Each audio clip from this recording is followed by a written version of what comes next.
Everyone, welcome back to our channel वीलन tech साथी। और मैं आशीष गोयल। बात कर रहे हैं हम पाइथन की। तो आइए बात करते हैं आज पाइथन में किस तरीके से वेरिएबल्स के साथ काम कर सकते हैं पाइथन प्रोग्राम में। तो किसी भी प्रोग्रामिंग लैंग्वेज में एक प्रोग्राम के लिए एक वेरिएबल एक बहुत ही इंपॉर्टेंट पॉइंट होता है कि बहुत ही इंपॉर्टेंट रोल प्ले करता है। तो variables are nothing but the label storage location whose value can be manipulated during the program runtime। तो प्रोग्राम रन टाइम के दौरान हमारे पास एक ऐसी लोकेशन होती है, एक ऐसी जगह होती है जहां पर कि हम डेटा को स्टोर कर सकते हैं और उसको एक नाम देते हैं जिसे हम वेरिएबल बोलते हैं। तो variables are the labelled storage location.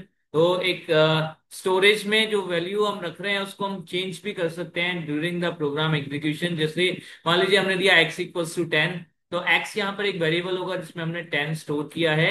And simply अगर हम देखें तो मेमोरी में किस तरीके से रिप्रेजेंटेशन होगा, 10 यहाँ पे मेमोरी में स्टोर हो रहा है जिसको लेबल दिया गया है x। तो x नाम से हम इसे रेफर कर रहे हैं।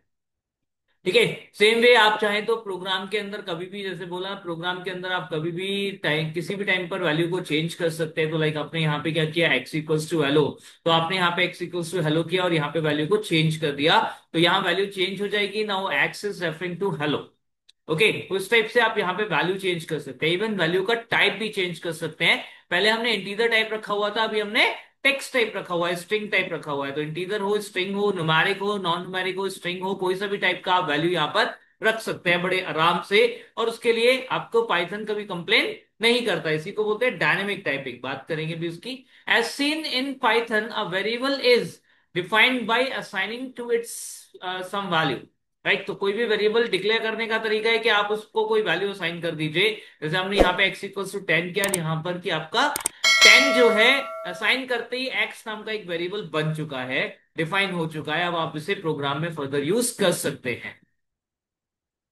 राइट। आप बाद में अगर रीअसाइन करते हैं, बाद में अगर कोई दूसरी वैल्यू देते हैं, तो वहां पे दोबारा से कोई नया वेरिएबल नहीं बनेगा, बल्कि आपको वही वेरिएबल नई वैल्यू को अब रेफर करने लगेगा। एंड यहां पर एक और चीज है, अलग अलग टाइप, जैसे भी बताया कि कोई कंप्लेन पाइथन यहां पर नहीं करता। इसको हम बोलते हैं डायनेमिक टाइपिंग। तो डायनेमिक टाइपिंग यहां पर किस तरीके से हो पा रही है वो समझेंगे। तो literals are having the fix locations and variable names referring them as a label. तो ये इंपॉर्टेंट बात है समझने के लिए। तो यहाँ पे जो वैल्यू 10 है उसके लिए मेमोरी मिल रही है, ना कि वेरिएबल के लिए। तो वेरिएबल x जो है वो एज अ लेबल केवल उस मेमोरी को रेफर कर रहा है जहां पर 10 स्टोर किया गया है। लेटर अगर आपने कहा कि x=20, तो 20 के लिए एक नई मेमोरी असाइन होगी और फिर x उसको असाइन मतलब रेफर करने लगेगा। तो x में चेंज नहीं हुआ, नई लोकेशन पे 20 आया और x उसको रेफर कर रहा है। तो हाँ, प्रोग्राम में जब हम x की वैल्यू को अभी यूज करना चाहेंगे तो हमें 20 मिलने वाली है, बट एक्चुअल में जो वैल्यू पहले थी उस जगह पे कोई चेंज नहीं हुआ। y=10, अभी हमारे पास में x का जो 10 था वो ऑलरेडी उसको मेमोरी असाइन थी, और क्योंकि अभी तक प्रोग्राम चल रहा है तो वैल्यू अभी भी असाइन रही होगी। तो अगर अभी भी वैल्यू असाइन है तो उस केस में क्या करेगा, मतलब अभी भी वैल्यू अगर एग्जिस्ट करती है तो वो y को वही पुरानी वैल्यू यहां पर रेफर करा देगा। इवन अगर x भी 10 ही रेफर कर रहा होता है, 10 ही x में भी होता, तो हो सकता है एक ही वैल्यू के साथ दोनों वेरिएबल्स को एसोसिएट कर दिया जाता है। इसको कहते हैं डेटा पूलिंग। यानी कि एक ही डेटा के लिए अलग अलग जगह पर हम डेटा को स्टोर नहीं करते, सेम वैल्यू एक जगह पर है और अलग अलग वेरिएबल उसको रेफर कर सकते हैं।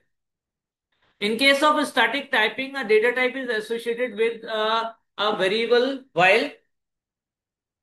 uh,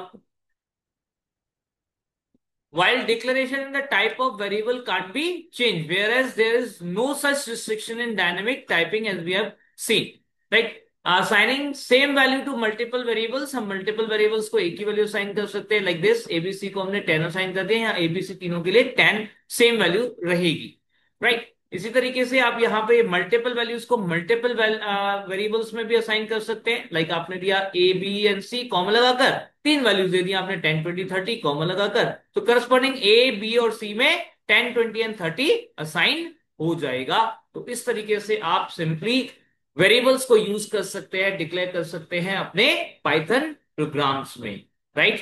तो हमें कमेंट करके जरूर बताएं कि आपको वीडियो कैसी लगी। आपके अगर कोई डाउट्स हो तो वो जरूर हमें बताएं, हमसे शेयर करें, ताकि हम उन डाउट्स पे काम कर सके। आपको वीडियो अच्छी लगे तो लाइक शेयर कमेंट जरूर करें और सब्सक्राइब जरूर करें। धन्यवाद।